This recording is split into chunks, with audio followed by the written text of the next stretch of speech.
Mampu beri nafkah 200 juta per bulan. Jadi penasaran seberapa kaya Ruben Onsu? 34 miliar benar-benar penghasilan yang luar biasa ya. 34 miliar per hari omset dari Ruben Onsu. Waktu menikahi Sarwenda hingga uangnya tersisa 3 juta rupiah. Mulailah mereka menjalani kehidupan suami istri dan mulai meniti karir dari 3 juta rupiah. Sehingga saat ini omsetnya menjadi 34 miliar per hari. Untuk 200 juta per hari itulah per bulan itu kecil lah ya mungkin ya. Kecil buat dia. Itu kecil banget ya. 34 miliar per hari. Dengan kehidupan mereka bersama-sama di keyakinan mereka, keyakinan yang dulu, terbukalah pintu rezeki dari utara, timur, selatan, barat. Karena kehidupan sebagai suami istri mulai meniti karir dari nol bersama-sama. Setelah sukses, prahara terjadi, mulai pandang enteng dan mulai menyepelekan pasangan. Saya nggak tahu ya masalah kenapa mereka bercerai, saya nggak tahu ya. Yang katanya lah salah satu udah ada yang selingkuh, tapi buktinya nggak ada gitu loh. Terus kita nggak mempertanyakan kenapa ketika kamu diberkati 34 miliar per hari sampai kamu harus pindah keyakinan, itu urusanmu ya. Tapi kan tanda kutip kenapa gitu loh. Pasti ada maksud dan tujuannya, ada tahu ya. Dan maksud dan tujuan itu apa ya? Kalau untuk supaya menambah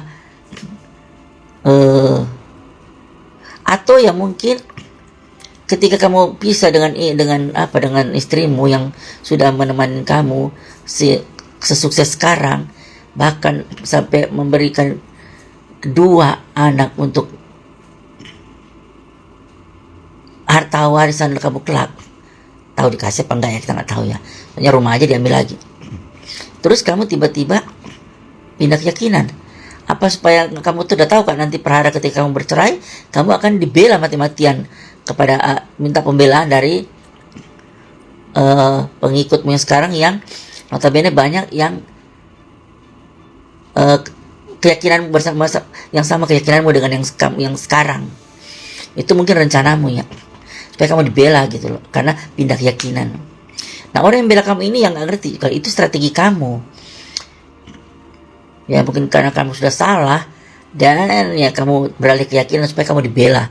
Oh, orang dia harus udah satu keyakinan dengan kita harus bela dia dong. Begini dia udah pindah keyakinan begini. Nah, itu strategi kamu itu supaya kamu dibela sama mereka. Ini karena kamu udah salah. Kenapa anak-anakmu juga gak mau ikut kamu ya? Situ aja kita bisa melihat dan bisa bertanya-tanya kenapa ya, kalau ibunya yang salah atau kata netizen pengikut Ruben, oh dia Sabiana selingkuh, tapi kenapa anaknya nggak mau ikut kamu ya? Anaknya lebih nyaman sama kamu. Kalaupun dia berselingkuh, ya pasti kalau kalian bercerai dia sudah bersanding dengan selingkuhannya itu. Kenapa harus dengan Sergio gitu loh? Dan ketika dia bersanding dengan Sergio, lu serang-serang dia, lu usik lu serang-serang gitu. Kenapa waktu kamu menyerang, kalau dia dinyatakan berselingkuh, tidak diserang waktu itu?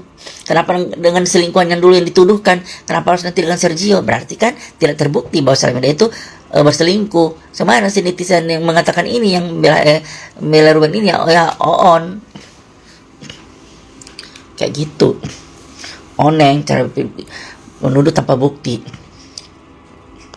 Terus ada lagi nih para nenek-nenek nih yang udah nggak ada, kurang job nih, yang memfitnah, mencari pesugihan apa, duit aja dia nggak punya, pesugihan dari mana?